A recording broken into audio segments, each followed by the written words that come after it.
பிரமிக்க வைத்த கந்தாராவின் பார்ட் 2 எப்போ ரிலீஸ்? ரிஷப் ஷெட்டிக்கு இன்னொரு தேசிய விருதா?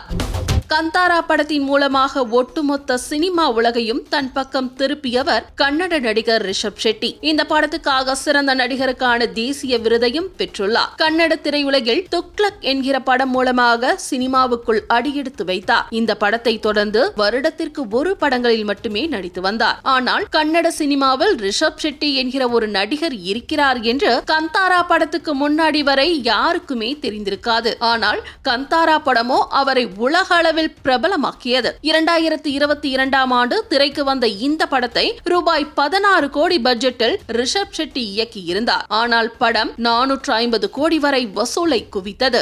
என்ன ஒரு படம், என்ன ஒரு நடிப்பு என்று ஒவ்வொருவரையும் வியக்க வைத்தது. இதுவரையில் எந்த படமும் பழங்குடி மக்கள் வாழ்வை பிரதிபலிக்கும் வகையில் எடுக்கப்பட்டு ஹிட் கொடுத்தது இல்லை. ஆனால் அந்த சாதனையை கந்தாரா நிகழ்த்தி காட்டி சரித்திரத்தை மாற்றி கொடுத்திருக்கிறது. பட்ஜெட் என்னவோ கம்மிதான், ஆனால் படத்துடைய தாக்கமும் கலெக்ஷனும் ரொம்பவே ஜாஸ்தி. அதற்கு ரிஷப் ஷெட்டிக்கு கிடைத்த பரிசுதான் தேசிய விருது. சிறந்த நடிகருக்கான தேசிய விருதை கந்தாரா பெற்றுக் கொடுத்தது. இதை விட ஒரு நடிகருக்கு பெரிய மகுடம் வேறென்ன இருக்க முடியும்? அரசு அதிகாரிகளுக்கும் பழங்குடி மக்களுக்கும் இடையே நடக்கும் பிரச்சனை தான் கந்தாரா. பழங்குடி மக்களின் பழக்க வழக்கங்கள், அவர்கள் வழிபடும் காவல் தெய்வம், கட்டுப்பாடுகள், இயற்கைக்கும் மனிதருக்குமான தொடர்பு என்று எல்லாவற்றையும் காட்டியிருக்கிறார் ரிஷப் ஷெட்டி. இந்த படம் கொடுத்த பிரம்மாண்ட வரவேற்புக்கு பிறகு கந்தாரா படத்தின் 2ஆம் பாகம் உருவானது. கந்தாரா சாப்டர் 1 என்ற டைட்டிலில் உருவாகும் இந்த படம் 2025 ஆண்டு அக்டோபர் 2ஆம் தேதி காந்தி ஜெயந்தியை முன்னிட்டு வெளியாகும் என்று அறிவிக்கப்பட்டுள்ளது. ரிஷப் ஷெட்டி இயக்கி நடித்திருந்த இந்த படத்தில் அவருடன் இணைந்து நடிகர் ஜெயராமும் நடித்துள்ளார். எப்படி KGF